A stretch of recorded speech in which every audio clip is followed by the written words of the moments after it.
One thing that really irks me that I feel people are terrible at is that people don't know when to leave. Now, this actually works in many instances of life, right? It could be as simple as, I don't know, you have a friend over at your house. Clearly, the time's getting late. You've let them know a couple of times that, oh, I've got work the next day. So naturally, they should think, okay, cool, I'm just going to leave without this person asking me to leave. Then they don't leave, and then you have to just tell them, yo, listen, I got work, you need to leave. You've got the people that, let's say they go to a club, right? They'll stay until like 4 a.m. until the club shuts down and the lights are on, and then they leave then when it's super packed. But that's the time where things are most likely to kick off outside. There could be a fight.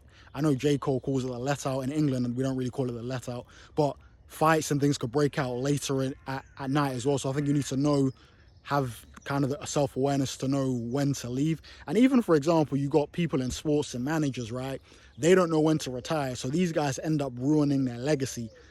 I'll use Arsene Wenger as an example. Like, this guy could have retired probably 5, 6 years earlier. Once he won that first FA Cup against Hull, he could have retired then. I think that would have preserved his legacy a lot more.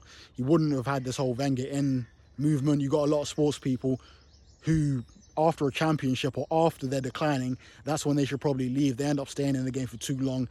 And then you go from the hero to the villain. I know there's that quote from Batman, like, you can either die being a hero or live long enough to see yourself become the villain. And that's true in life, right? People, they love that comeback arc. They love your success, but eventually you win too much and then they want you to lose. So you want to know when to leave. For example, I feel like Pep Guardiola, 10 years, people are asking why he left.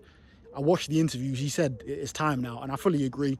Won 2 trophies this year, not won the league for a couple of years, so there's no point in just doing another year for no reason. Sir Alex Ferguson left when he won the Premier League.